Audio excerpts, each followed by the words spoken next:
Shalom les amis, bonjour à tous, à toutes, Bezrat Hashem, en cette veille de Elula, de Rabbi Nathan, Bezrat Hashem, Kol HaYeshuot, la Refoua, de tous les malades et de la délivrance de l'humanité, des calculs machiavéliques, de tous ces Aman Amalek, Bezrat Hashem, qui nous sauve de tous les vaccins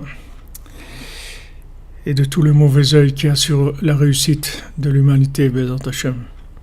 Be'atzlacha, que Bezrat Hashem, le mérite de Rabbi Nathan nous accompagne, comme il a dit. Il va y avoir beaucoup de trèfles passoul dans le monde, il va y avoir énormément de choses qui vont venir rendre les gens fous avec de l'hérésie, mais une seule page de Rabbeinu, ça suffit pour lutter contre tout ça. À Baruch Hashem, nous on n'a pas qu'une seule page, on a des centaines de pages tous les jours. Baruch Hashem, assurez-nous. Comment il faut être joyeux et remercier Akadosh Baruch Hu de ça, parce que c'est quelque chose d'extraordinaire, c'est un cadeau extraordinaire. Donc assurez-nous les amis.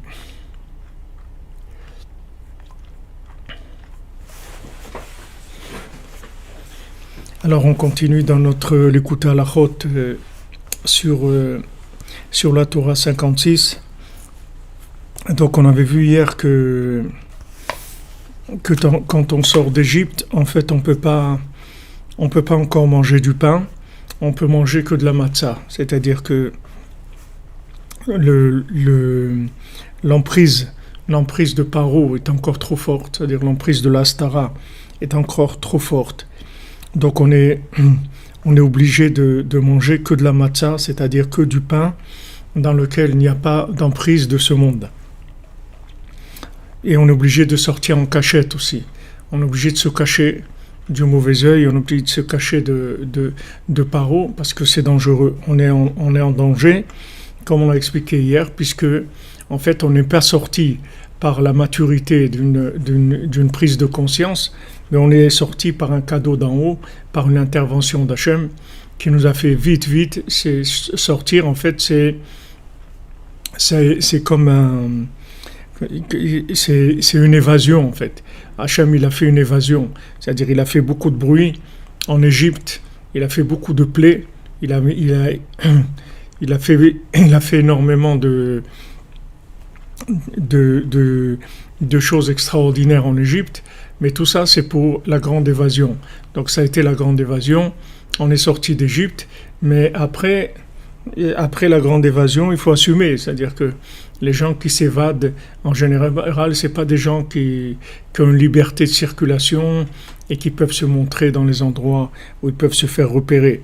Donc, quand on sort avec l'intervention d'en haut, alors on est obligé de faire ça rapidement et on est obligé d'être aussi caché.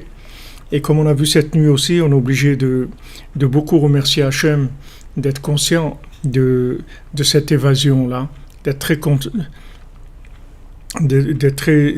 conscient que c'est une évasion. Merci Michael Sebag pour ta tzedaka, qu'Hachem te bénisse. Tu as amorti ton passage sur terre avec Rabbeinu, tu as amorti, Baruch Hashem, largement, tranquillement. Voilà, c'est un Aleilou Nishmat Aaron Ben Avraham. C'est un sauvetage, voilà, c'est un sauvetage, c'est-à-dire Hachem il vient et il nous sauve de l'emprise de Paro. Alors que Paro, il avait le droit sur nous 400 ans, comme on a dit hier. Et donc, Paro, c'est pour ça que à chaque fois, il disait, bon, allez, sortez. Après, il dit, non, je ne vous laisse pas sortir. Après, oui, vous pouvez sortir. Jusqu'à qu'Hachem, il a complètement éliminé, c'est-à-dire tout son pouvoir avec la plaie des premiers-nés. Et à ce moment-là, on est sorti. Même là aussi, il a regretté, il nous a persécutés, etc. Donc ça, c'est la vie de tous les gens qui reviennent vers Hachem. Tous les gens qui reviennent vers Hachem, ils sont dans cet état-là. C'est-à-dire que maintenant, on a quitté le monde de l'obscurité, mais par une intervention divine, c'est-à-dire il y avait un plan d'évasion.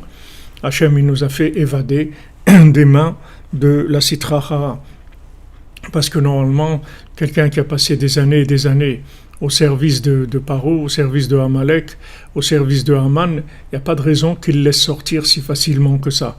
Donc Hachem il fait une intervention, et cette intervention elle demande une prise de conscience de la personne qui a été sauvée. Cette prise de conscience c'est que, Baruch Hachem, j'ai été sauvé, je connais Hachem, je connais les mitzvot, je connais Rabbi Nachman, je suis déjà venu à Ouman, je vais venir à Ouman, je suis dans la cordonnerie, Ashrenu, merci mon Dieu. Et maintenant aussi, il y a des problèmes. Ces problèmes, ils ne viennent que du manque, si vous voulez, d'intervention d'en bas, c'est-à-dire de participation d'en bas. Et la seule participation d'en bas qu'on a pour l'instant, c'est-à-dire notre participation d'après le 7e mendiant, la véritable participation qu'on a, c'est d'être joyeux. C'est comme ça qu'on va participer. C'est-à-dire le fait qu'on fait des efforts pour être joyeux et pour être reconnaissant par rapport à cette grande évasion, c'est ça qui fait nos récipients pour que cette lumière, elle soit méritée.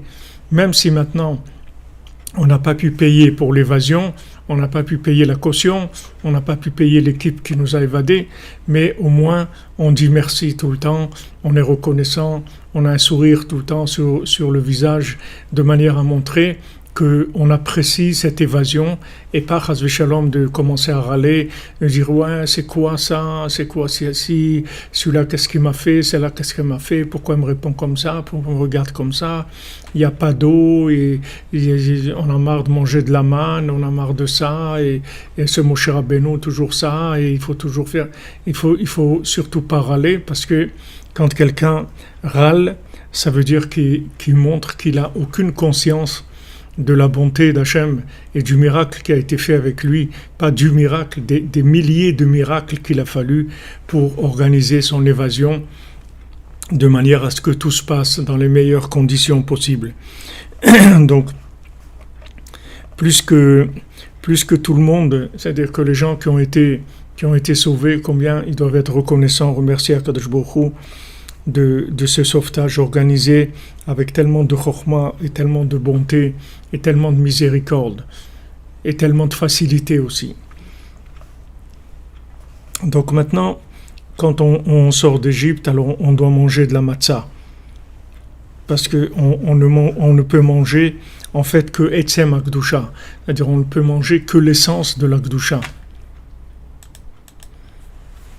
C'est-à-dire on a que c'est-à-dire on est obligé d'aller à l'essence. Pourquoi on mange de la matzah? La matzah, c'est l'essence même de la sainteté.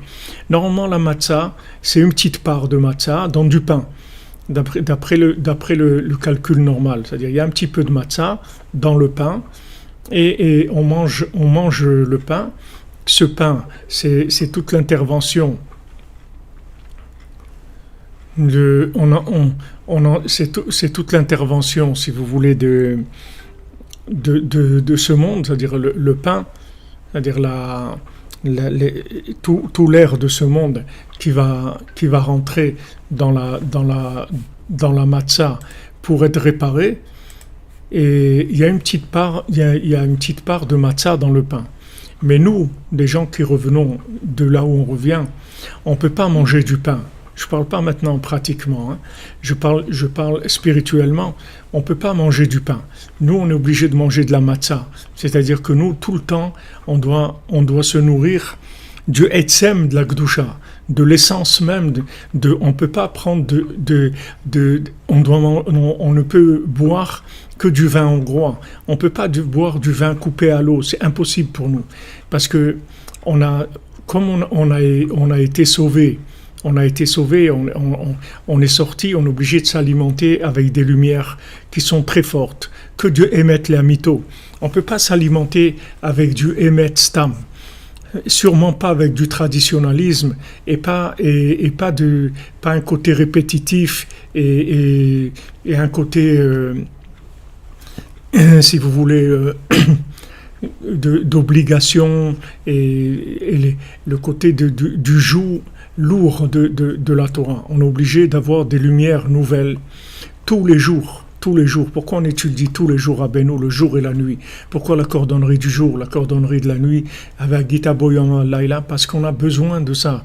Nous, on ne peut pas s'alimenter avec du standard. Parce que le standard, c'est pour les gens qui sont sortis d'Égypte avec un visa, avec une autorisation officielle de Paro.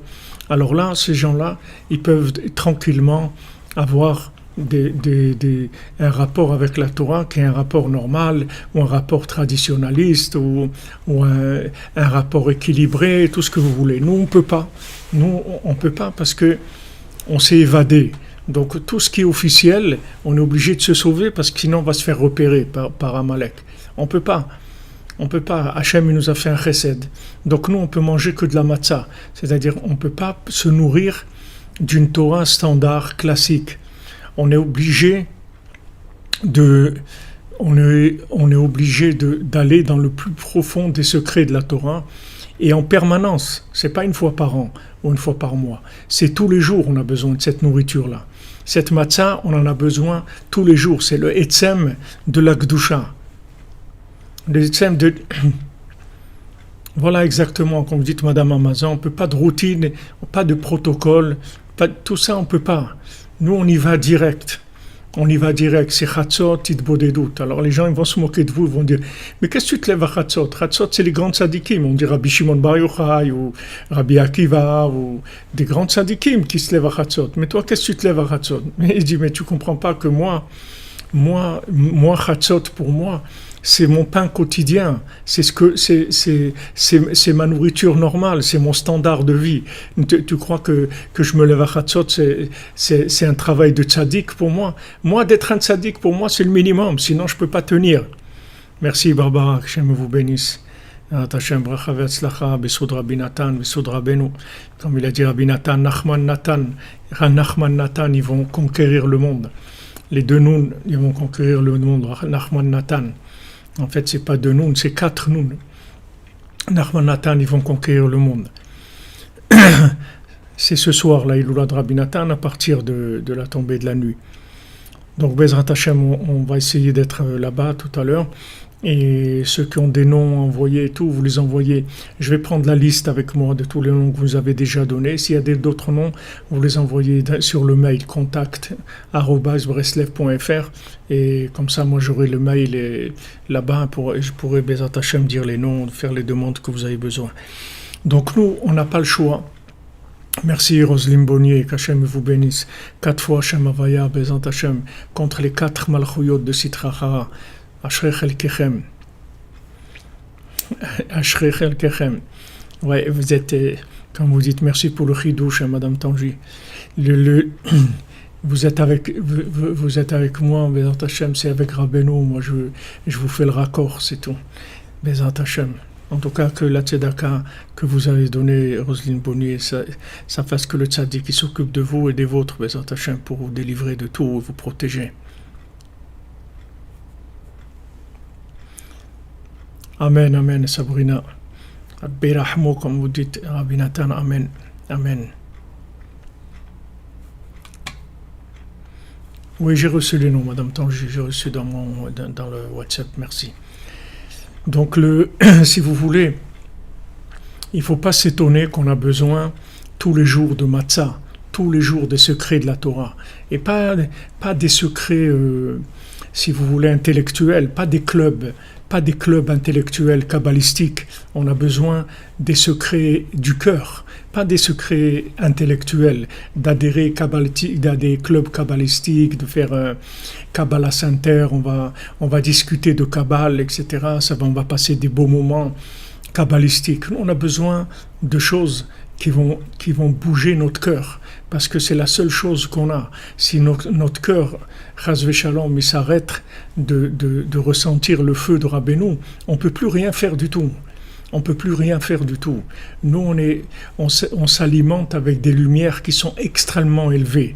Et ça vient du fait que c'est la grande évasion. C'est-à-dire que le fait que maintenant toutes les âmes, elles sont elles sont récupérées, c'est-à-dire que le tzaddik, il est venu, Rabbeinu, il est venu pour sauver toutes les âmes, absolument tout le monde. Il n'y a personne qui va rester en dehors, tout le monde va être sauvé, tout le monde va se rapprocher d'Hachem. Donc le tzaddik, il utilise des lumières qui sont très très fortes pour nous rapprocher d'Hachem et nous maintenir. On est obligé de prendre ces médicaments très forts tous les jours. Merci, Bérénice, tourne à fond, Bezrat Hachem. Que Rabbeinu soit toujours avec vous et votre famille pour vous protéger, vous bénir, vous donner tout ce que vous avez besoin et que vous soyez toujours avec la lumière d'Hachem dans le cœur et dans l'unité dans votre famille, Bezrat Hachem, que tout ce monde soit dans un seul cœur avec Hachem, avec le tzaddik. Alors si vous voulez, on peut pas, c'est-à-dire le standard, le classique, ça peut rien nous faire du tout. C'est-à-dire on peut pas bouger avec la Torah standard. L'enseignement standard, il va rien nous faire du tout. Il va pas nous bouger. C'est-à-dire il n'y a pas de pieds. Les pieds, ils commencent même pas à bouger. Parce que nous, on a les pieds qui, c'est pas comme la lune a dit, les démons, ils se nourrissent de mes jambes, de mes pieds. Nous, on a les pieds complètement dedans, dans les démons. C'est-à-dire, on est plongé là-dedans. On est plongé dans le monde, dans le monde de l'imagination, dans le monde de la télé, dans le monde de tout ce qui est les clipotes de ce monde. On vient de là, on a adhéré à ça, on a cru là-dedans, on a mis notre cœur là-dedans, on a mis nos efforts là-dedans, on croyait que c'était ça la vie. On a complètement signé pour ça. On était là-dedans. Donc maintenant, quand on veut sortir, Baruch Hashem, on a vu la lumière, on a décidé de sortir, mais avant de faire le chemin, il y a 40 ans de désert, it's a long way from home, c'est un long chemin avant d'arriver à la maison, c'est-à-dire arriver à se construire, à se débarrasser complètement de l'emprise des démons, avoir une vie équilibrée, avoir une vie qui est entièrement dans la Gdusha. On est très très très mouvementé dans notre vie parce que on est sorti de la maison de Paro de façon avec une évasion, c'est-à-dire on s'est sauvé en fait. On s'est sauvé comme Lavan, il dit à Yaakov, mais pourquoi tu t'es sauvé? Il dit, pourquoi je me suis sauvé? Parce que si je t'avais dit que je veux partir, tu m'aurais jamais laissé partir. Tu aurais pris tes filles et tu les aurais enfermées à savoir qu'est-ce que tu aurais pu faire. Donc j'étais obligé de me sauver. Il n'y avait pas le choix. J'étais obligé de me sauver. Il était obligé, Yaakov, de se sauver. Parce que, pourquoi il était obligé de se sauver? Parce qu'il a volé à Esav. Il a volé à Esav le droit d'aînesse, bien que lui a acheté et tout. Mais lui, Yaakov, il savait ce qu'il faisait, tandis que Esav, il ne savait pas ce que c'était le droit d'aînesse. Il lui a dit, d'accord, prends-le, bon, qu'est-ce que j'ai à faire de ça et tout. Mais Yaakov, il savait ce que c'était. Quand Yaakov, il a embrouillé, il lui a pris les brachot, qui s'est déguisé en Esav, il a fait des choses. Pourquoi? Parce que sinon, il ne pouvait pas sortir. Quand Rabbi Nathan il dit que Yitzhak, quand il a tremblé quand il a vu Esav qui est venu. Il a dit quoi? C'est quoi? Ça veut dire que c'était Yaakov qui est venu. Alors il a tremblé, Yitzhak, il a eu très peur. Il a eu très peur parce qu'il a vu que en fait, la sainteté, elle n'avait pas de pieds, qu'elle était obligée de faire des embrouilles pour fabriquer des pieds, des pieds factices. C'est-à-dire, en fait, elle utilise les pieds de Esav. Il a été obligé, Yaakov, de se déguiser en Esav pour pouvoir prendre des bénédictions. Pourquoi Yaakov il peut pas dire mais non, moi j'ai pris la Torah, j'ai pris le joug de la Torah, voilà, je fais toute la Torah, j'ai tenu dans toutes les épreuves, pourquoi ça viendrait pas à moi les bénédictions? Non, c'est pas possible. C'est pas possible parce que maintenant, pour arriver à avoir les bénédictions, il faut que tu fasses descendre la conscience d'Hachem dans les endroits les plus bas. Et pour l'instant, tu es pas là-bas. Tu es pas arrivé. Yaakov, il a voulu révéler le Ketz à ses enfants, et la Shrina, elle l'a quitté, le roi HaKodesh, il l'a quitté, il a pas pu leur dire quand Mashiach il allait venir, qu'est-ce qui allait se passer et tout. Pourquoi? Parce que c'était pas le moment. Pourquoi c'était pas le moment? Parce qu'il fallait que la parole divine, la conscience divine arrive dans les endroits les plus éloignés. Si ça arrive pas, mamache aux gens qui sont par terre complètement, il n'y a pas encore de... on ne peut pas parler de délivrance. Donc maintenant, quand on est sauvé comme nous, qu'on vient nous sauver, parce que si on ne nous avait pas sauvés, on serait resté là-bas, il y a aucune raison de sortir, puisqu'on a signé avec Amalek, avec Aman, dans tous leurs domaines, dans l'art, dans la musique, dans les vacances, dans les stations de ski, dans les stations balnéaires, dans tout ce que vous voulez. On a signé dans tout ça. Donc il n'y a aucune raison qu'ils nous laisse sortir. Il n'y a aucune raison qu'ils nous laisse sortir. Comment on sort? Parce qu'il y a quelqu'un qui vient, il nous organise une évasion. Et allez, tac, on sort. Mais maintenant qu'on est sorti, si maintenant on n'est pas alimenté par cette lumière-là, énorme, cette lumière qui vient des plus grandes profondeurs de la Torah, comme Rabbeinu l'a dit, maintenant je vois que les enseignements classiques que je vous donne, ça vous sert pas. Je vais vous raconter les contes. Vous allez chercher les choses les plus profondes, les plus élevées qu'il y a. Merci Alain Brahmi, qu'Hachem te bénisse, Bézant Hachem. Bessoud Rabbeinu, Bessoud Rabbi Nathan, tu la bénédiction pour toi et ta famille, Bézant Hachem. Merci Pénélope pour votre tzedaka pour Rabbeinu, que la lumière de Rabbeinu se répande, Bézant Hachem, dans tous les cœurs du monde. Vous comprenez? C'est-à-dire que maintenant, on peut pas, c'est-à-dire que si on n'a pas cette lumière, on va commencer à râler. Si maintenant on s'arrête, on arrête la connexion, on va commencer à râler. Maintenant, quand on fait Hitbo des doutes, quand on fait Chatzot, quand on fait Tikkun HaKlali, quand on a notre pensée à Ouman, c'est-à-dire on est en train de prévoir quand est-ce qu'on va venir à Ouman, on est déjà venu à Ouman. Ces choses-là, c'est la seule lumière qui nous calme. Ça nous calme. C'est-à-dire avec cette lumière, ça va, on est bien. On est bien. Comme un petit enfant, un petit bébé, il voit sa maman, il est bien. Nous, il faut qu'on voit la Bina. Et pas n'importe quelle Bina. Il faut qu'on voit la 50e porte. Il faut qu'on voit le mot Achnoun. Il faut qu'on voit le mot Achnoun. Ou bien le Nathan, la tfila du Noun, ou le cerveau du Noun, ou c'est pour Masiot, la Torah de la 50e porte, ou la tfila de la 50e porte, de l'écouter tfilot. Mais si on n'a pas ça, on peut pas tenir. On va se mettre à râler. Pourquoi on va se mettre à râler? Parce que on appartient en partie au monde de l'obscurité, au monde de Esav, de Amalek et de Haman. Bien qu'on soit sorti de là-bas, mais comme je vous l'ai dit, c'est pas une sortie officielle. On n'a pas reçu un visa officiel. C'est clandestin. C'est pas officiel. Quand on venait à Ouman, avant l'ouverture avant la fin de l'Union soviétique, c'est-à-dire entre 79 et 88, 89, que c'était encore l'Union soviétique, alors on venait sans visa. On n'avait pas le droit de venir à Ouman. Donc on demandait un visa pour Kiev. Et après, la nuit, on se sauvait, on prenait une voiture clandestine. Et on venait à Ouman, et après on se faisait arrêter par le KGB, on passait 6 heures d'interrogatoire, etc.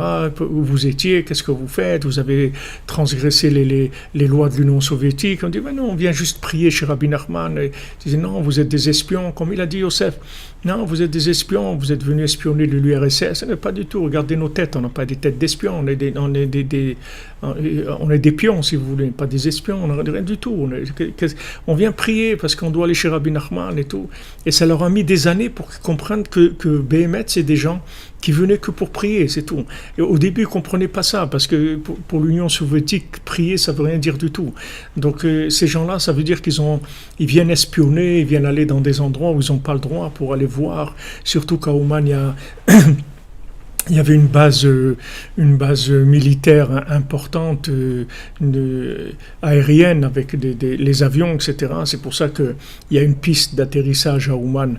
D'ailleurs, qu'on a eu plusieurs fois le mérite de venir directement à Ouman. En atterrissant à Ouman, et pas à Kiev, et Bézant Hachem, on espère que bientôt il y aura quelqu'un qui se dévouera et qui aura envie d'acheter cet aéroport d'Ouman, dans lequel il n'y a que Béhémet, que la piste d'atterrissage, c'est tout. Mais s'il y a quelqu'un, un investisseur qui achète ça et qui développe, il peut faire un aéroport international et on atterrira directement à Ouman. Ça fait gagner énormément de temps. À dire Mamash, les gens ils pourront arriver en 3 heures directement à Ouman, passer 3-4 heures à Ouman, reprendre l'avion, rentrer chez eux. Dans la journée, ça sera très rapide. À l'époque, on avait on a atterri plusieurs fois à Ouman, mais il n'y avait rien. Il y avait les douaniers, tout ça, ils étaient dans des tentes qu'ils avaient mis, des tentes provisoires, et ils étaient là pour contrôler les bagages, les passeports, etc. Donc, si vous voulez, quand quelqu'un il est branché sur ces lumières-là, c'est juste pour alimenter, c'est le minimum pour lui.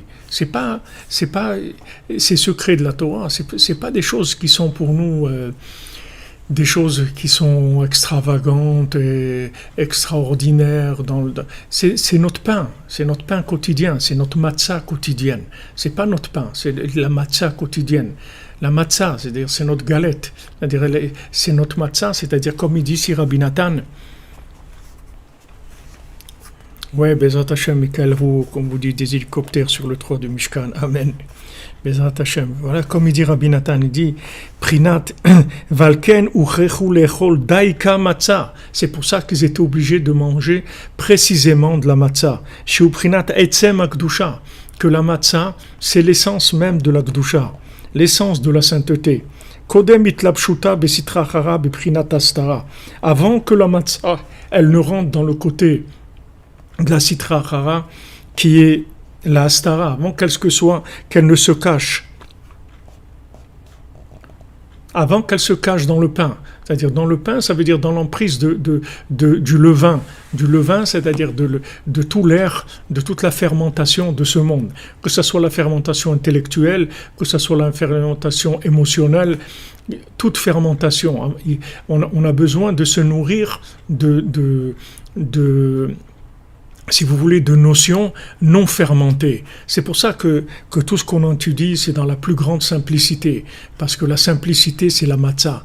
La matzah, c'est simple, c'est pas gonflé.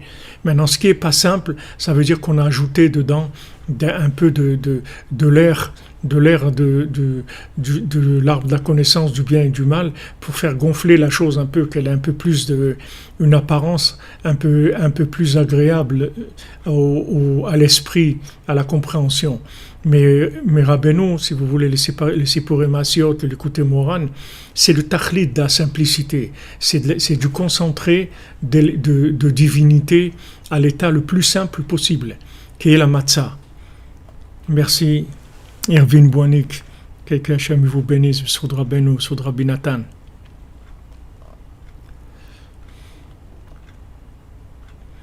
Ouais, le 50, comme vous dites, Monsieur Emounel, ça fait longtemps que je ne vous avais pas vu, bienvenue. La 50e porte, c'est Hachem Mamash. C'est Mamash Hachem, c'est la vision d'Hachem Mamash. C'est-à-dire qu'on est obligé de simplifier. Parce que, comme Rabbeinu a dit, qu'il a été au plus grand niveau de la sagesse, de la compréhension, et il a vu que le plus grand niveau de sagesse qui existe, c'est la simplicité. Donc ne croyez pas que la simplicité, c'est quelque chose de simple. C'est quelque chose, en fait, qui est énorme. C'est-à-dire, c'est le plus grand niveau de connaissance qui existe. C'est la simplicité. Si vous arrivez à simplifier quelque chose, c'est que vous l'avez maîtrisé complètement. Si vous ne pouvez pas simplifier, c'est que vous ne maîtrisez pas. Alors quand les gens ne maîtrisent pas, ils ajoutent des choses pour remplacer. Comme nous expliquait le Rav Besançon chez Refoua Shlema, Soudra Ben ou Soudra Binatan, Israël Yitzhak Ben Fortuné. Il nous expliquait que le mot sincère, d'où ça vient le mot sincère, ça vient du mot sincere en latin, et que sincere, ça veut dire sans cire. Alors, il dit que c'était des statues, quand il faisait des statues, quand il taillait des statues en pierre, il y avait des statues dans lesquelles il y avait des petits défauts, et ces petits défauts, il les cachait avec de la cire. Il mettait de la cire pour cacher les défauts. Mais il y avait des statues qui s'appelaient sincere, c'est-à-dire c'est des statues qui ont été faites de façon parfaite, réussie, et il y a aucune cire pour combler des défauts. Alors ces statues-là, elles sont sincere. Alors il nous expliquait que être sincère, c'est ça, c'est-à-dire qu'on ne met pas de la cire. On ne met pas de la cire, c'est-à-dire on n'a pas besoin, parce que dans la simplicité, il y a la perfection. Donc quand vous arrivez à simplifier, en fait vous êtes arrivé à la perfection. Donc c'est sincère. Il n'y a pas de, il y a pas de, il y a pas du tout on rajoute pas des choses. Il y a besoin de rien rajouter parce que la vérité, elle est simple. Mamash Pachout, comme vous dites, Pshitut et Tmimut, c'est-à-dire simplicité, intégrité, c'est ça, la devise de Rabbeinu. Et c'est son enseignement. Son enseignement, ce sont les enseignements les plus élevés, mais justement parce qu'ils sont tellement élevés que la seule façon de les amener dans ce monde, c'est sous une forme de simplicité. Sinon, c'est impossible. Parce que si vous voulez juste un peu les compliquer, ça explose. C'est-à-dire que vous ne comprendrez rien du tout. Il faut les simplifier au maximum. D'ailleurs, quand Rabbi Nathan, quand Rabbeinu est décédé et qu'il fallait s'occuper de l'enterrement de Rabbeinu, qui est-ce qui va enterrer Rabbeinu? Qui est-ce qui va pouvoir prendre le corps de Rabbeinu et le mettre dans la terre? Tous les gens, ils tremblaient. Qu'est-ce qui va prendre Rabbeinu et le mettre dans la terre et recouvrir ça? Qui est-ce qui allait faire ça? Alors, ils ont dit à Rabbi Nathan, sûrement c'est vous qui allez vous occuper de l'enterrement de Rabbeinu.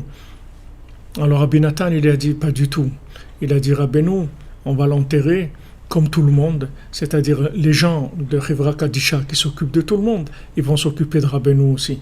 Parce que si on croit qu'on peut donner à Rabbeinu le moindre honneur par un changement de la simplicité de la chose, en disant voilà, il y a telle personne, c'est une personne importante, donc c'est elle qui va s'occuper de Rabbeinu. Si vous croyez que cette personne-là, elle est importante par rapport à Rabbeinu, vous trompez complètement. C'est-à-dire que la seule chose qu'on peut faire avec Rabbeinu, c'est la simplicité, c'est tout. Parce que Kola Mosif Gorea, tout celui qui rajoute, en fait, il diminue. Parce que tous les honneurs que vous pourrez lui donner et tout ce que vous pourrez faire, en fait, c'est à des milliards d'années-lumière de Rabbeinu. Donc, qu'est-ce que vous avez fait? Vous n'avez rien fait du tout. Donc, qu'est-ce que vous faites? La simplicité. Dans la simplicité, il y a tout. Dans la simplicité, il y a absolument tout. Juste la simplicité, c'est tout. Là, il y a tout.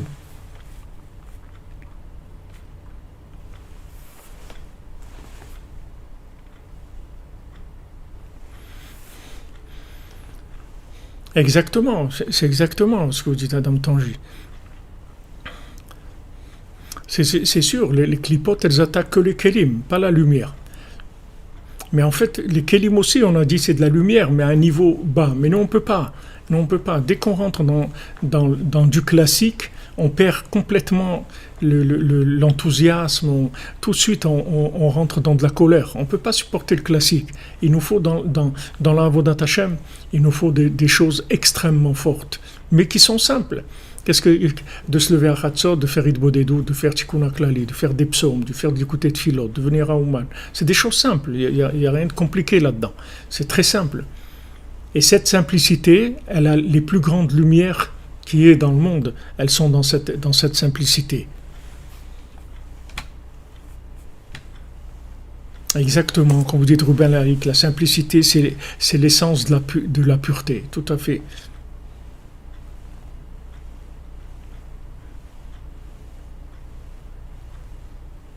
Atzlacha Nachman ben Brouya Rivka Shoshana Refuot Ishuot Bezrat Hashem.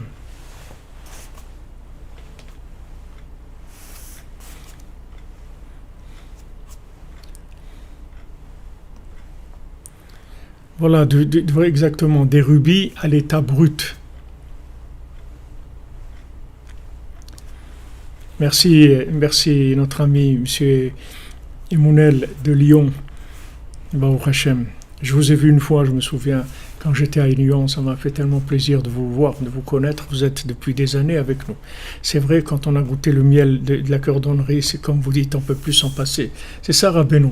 Rabbeinu, c'est simple, mais c'est du vin hongrois. C'est-à-dire, c'est très très puissant. C'est-à-dire, le goût, c'est un goût qui donne l'amour de la vie, qui donne envie d'avancer, qui donne la confiance, qui donne une vision de la vie positive, avec un avenir meilleur pour tout le monde. On y croit, on le voit, on le sent un peu. Tout ça, ça vient de cette Torah que Rabbeinu nous amène, tellement simplifiée est tellement puissante, parce que si vous étudiez vraiment, c'est-à-dire si vous rentrez dans l'étude de la Torah, qu'elle soit de la Torah du Niglé, c'est-à-dire que ce soit la Mishnah, la Gemara, la Halacha, ou bien le Zohar ou la Kabbalah, tous les Sfarim, vous verrez que ce que Rabbeinu nous enseigne, ça inclut tout. Rabbeinu l'a dit, une parole à moi, ça inclut toute la Torah entière. C'est-à-dire que c'est de l'essence. C'est-à-dire chaque parole de Rabbeinu, c'est de l'essence même de toute la Torah. Donc c'est extrêmement puissant, mais simplifié. Et il faut savoir qu'on a besoin de ça. C'est pas de l'extravagance. C'est qu'on a besoin. C'est le schéma de la sortie d'Égypte, comme il dit ici. Que maintenant, ils étaient obligés de manger précisément de la matzah, qui est le etzem de la Kedusha, l'essence de la Kedusha, avant que cette matzah elle se cache dans le pain, qui est la astara, c'est-à-dire que le pain il va venir cacher. כי השם יתברך העלה אז את ישראל למעלה ממדרגתם בעלייה גדולה מאוד. Parce que Kadosh Baruch Hu, il a fait monter le Ham Israël à ce moment-là dans un niveau très élevé, extrêmement élevé. Donc vous voyez, Hachem, il nous a pris, il nous a fait monter, c'est-à-dire nous tous, c'est-à-dire tous les gens qui viennent vers la cordonnerie, tous les gens qui ont fait tchouva, qui sont revenus vers Hachem, c'est Hachem, il nous a pris, il nous a fait monter dans un niveau très élevé. Parce que c'était impossible d'une autre façon. C'était impossible. C'est impossible. Quand je vous ai raconté de cette jeune fille qui s'est mariée à Ouman, elle a dit la choupa devant la tombe de Rabbi Nachman ou rien, pas à côté, pas à 50 mètres, devant. C'est-à-dire il faut que je vois la tombe de Rabbi Nachman pendant ma choupa. Il faut que je le vois, sinon je peux pas. Je peux pas. Alors maintenant quand vous voyez ça, vous dites mais attends, mais c'est de l'extravagance. C'est pas de l'extravagance. C'est pas de l'extravagance. C'est comme un Breslever, il m'a dit l'autre jour, un Breslever que je connais depuis plus de 40 ans, un des vrais cordonniers de la génération. Alors je l'ai vu, il est venu de Jérusalem, et 2 semaines après, je le revois. Alors je dis, ça va, et comment ça se passe le confinement? Il me dit, il n'y a pas de confinement, tout ça, on s'arrange, et trucs. Il m'a dit, moi je viens parce que je suis en traitement intensif. Je suis obligé de venir tout le temps. Moi j'ai besoin de traitement intensif. Moi je peux pas des trucs qu'on va venir officiellement. Moi dès que je peux je viens, c'est tout, parce que c'est traitement intensif. C'est-à-dire que c'est ce qu'il dit ici, qui lo haya efshar beinyan acher. C'était impossible autrement.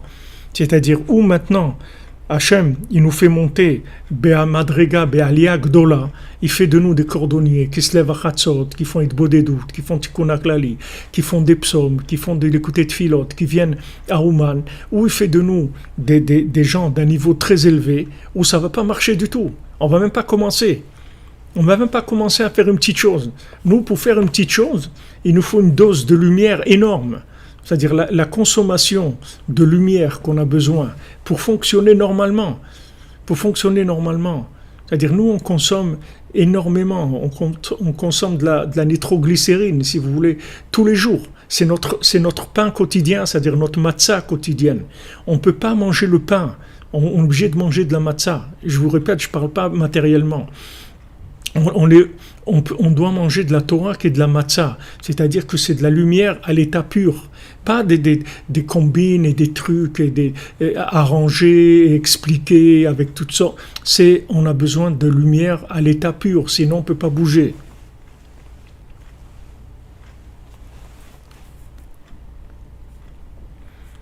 Exactement.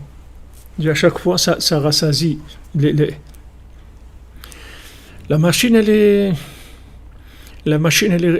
est rouillée, c'est-à-dire que la machine, non, c'est même pas que la machine est rouillée, c'est qu'on a une emprise sur nous de Haman Amalek. Il nous lâche pas parce qu'on lui appartient. On a signé avec lui. Vous pouvez pas partir comme ça. Si vous signez un contrat avec regardez les gens qui ont signé des contrats avec l'armée ou avec mais ils peuvent pas partir comme ça. Ils peuvent pas. Ils ont signé un contrat.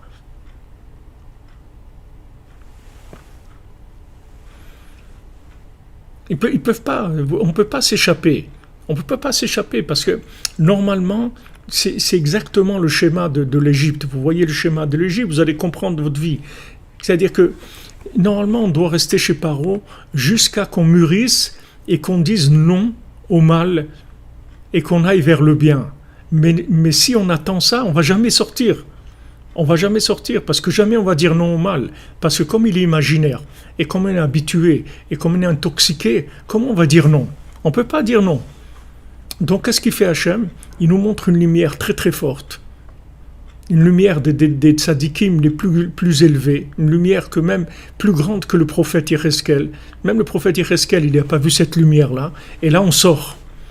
Maintenant, il ne peut pas, une fois qu'on est sorti, après nous dire, allez, maintenant, débrouillez-vous. Pas du tout. Il est obligé de continuer à nous entretenir avec cette lumière-là. On ne peut pas faire autrement. On a besoin de ça tous les jours. C'est notre matzah quotidienne.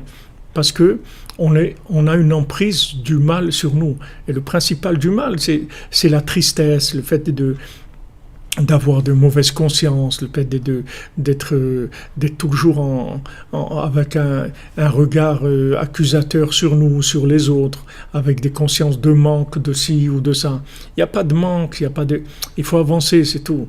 Il faut avancer. Et pour avancer, on a besoin. Nous, Chatzot, Itbodedut, ces comportements qui sont béhémet des comportements de tzadikim, Rabbeinu nous traite avec ces médicaments-là. Il nous donne des traitements de tzadikim. C'est ce qu'il a dit, Rabbeinu, je vais faire de vous des tzadikim comme il n'y a jamais eu dans le monde. C'est quoi des tzadikim quand il n'y a jamais eu dans le monde? C'est des tzadikim meshugaim, des tzadikim fous. Il n'y en a jamais eu dans le monde. Parce que où les gens ils étaient des tzadikim, où ils étaient fous. Mais nous, on est tzadikim fous. Qu'est-ce que ça veut dire tzadikim fous? C'est-à-dire on a un côté d'appartenance à Aman, à Amalek. On a encore de la tristesse, on a encore des côtés où on cherche la perfection, des côtés où on s'accuse, on a mauvaise conscience de certaines choses, etc. On n'est pas libéré du tout. Donc Rabbeinu, il a dit voilà, je veux faire de vous des tzadikim comme il n'y a jamais eu dans le monde. Des gens comme nous, qui se lèvent à Chatzot, qui font une bodédoute, il n'y a jamais eu dans le monde. Ça n'existe pas.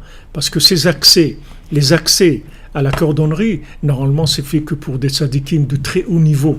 Il n'y a pas on ne prend pas des gens qui ont été et qui continuent à être en rapport avec Haman Amalek. C'est impossible. C'est des gens qui ont fait des efforts, qui se sont complètement purifiés, etc. C'est eux qui ont accès à ça. Mais Rabbeinu, la miséricorde de Rabbeinu, comme il disait les Breslevers d'Ouman, la miséricorde de Rabbeinu, c'est qu'il nous donne accès à des niveaux de Avodat Hashem, des niveaux de Chatzot, d'Itbodedut, de Tikkun HaKlali, de Psaume, de l'écouter Tfilot, de Simcha et tout, qui sont normalement réservés aux plus grands tzadikim. Et Rabbeinu nous donne à nous, on a accès à ça. Vous croyez que quand on se lève à Chatzot, on fait Itbodedut, c'est avec notre force à nous. C'est parce que le tzadik qui nous envoie sans arrêt des doses tous les jours. Comme il disait un Breslever de Montréal, chaque fois qu'il venait au cours, il disait allez Ravifra, la dose, on prend la dose. La dose pour la journée, la dose pour la nuit, la dose pour la journée, sinon on ne peut pas. Sinon on ne peut pas tenir. Ah oui, c'est le vrai vaccin, Rabbeinu, ouais, c'est le vaccin. C'est le vrai vaccin, c'est vrai.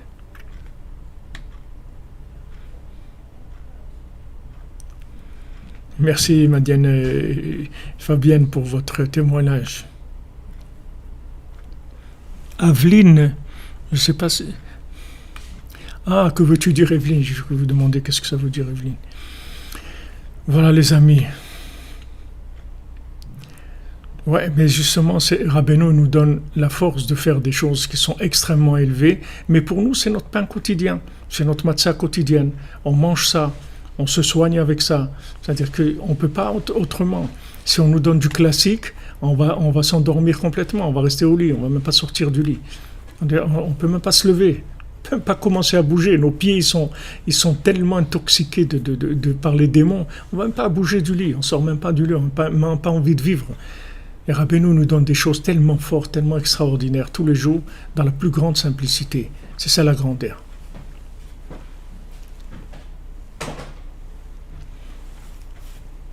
Voilà, exactement, comme vous dites, le plat du jour. Exactement.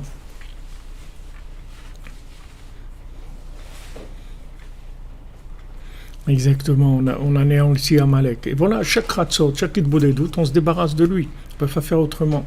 Merci Nexus Miller, qu'Hachem vous bénisse. Que Rabbeinu vous envoie sa bracha, sa protection. Il y a le jeûne demain, oui. Et vendredi, c'est le seul jeûne qu'on peut faire le vendredi. Et un renouvellement, comme vous dites, tout le temps. Ouais, le maximum, c'est comme vous dites, ils font semblant, c'est tout.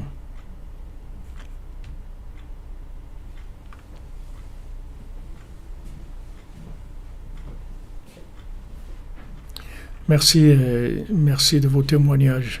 Johan Goncalves, Ashrenu les amis. Voilà, je vais interrompre maintenant parce que bon, on doit partir vers Rabbi Nathan, Bezrat Hashem, et on continue et on continue Bezrat Hashem.